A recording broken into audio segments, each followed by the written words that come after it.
Jessica Otten is with us, and Jessica's got a special guest. I sure do. Andrew Harris, you're going to send out a couple of horses this weekend in the Breeders' Crown. We'll first talk about Montserrat, obviously. Give me your overall impressions on his 3-year-old season. He's just actually been a little bit under the radar. The last 2, he's actually been terrible. He was at Red Mile, and I couldn't get his liver count down there.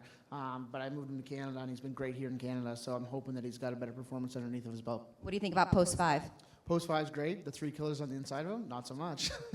Yo Tilly, of course, one of the queens of harness racing this season. She suffered her first loss there in Kentucky. He opted not to supplement her into that Philly Futurity down there. But aside from that one loss, obviously she's been super sensational. I think the time off obviously benefited her coming up to Canada last week.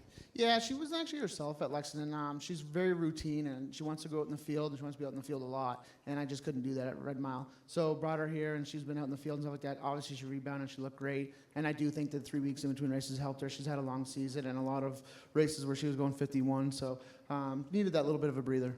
How did she come out of that race? Awesome. She's just awesome. She's fantastic. She's easy to work with, and she seems super sharp. In Post 4, you have to be pretty obviously confident with that, being that she won that elimination. Yeah, you're never confident in these races, but at the same time, I think she's going into the race great, and she's got to watch out for a couple, but it's a great starting spot. And then Brandon Boulevard, obviously he made his first trip aside from Kentucky last week in that elimination. He was a killer down in Kentucky. He proved himself up here and against some really nice horses as well. Overall in his season, what have your impressions been on that? I think he's a fantastic colt. I actually really adore the horse. He's an amazing horse. He's push button. He doesn't do anything.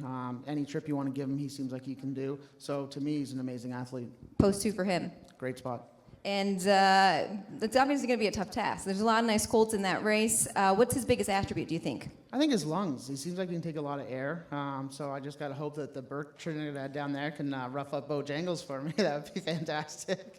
How are you feeling going into this weekend? Very good. You know, the good ones are good, so hopefully we can have some shots at it and see what happens. It's going to be some good racing, so it'll be good fun to watch, even just for me. All right, thank you, and best of luck this weekend. Thanks, Jess. All right, we'll send it back to Mark McKelvey for the 3-year-old Pacing Colts Breeders' Crown Final.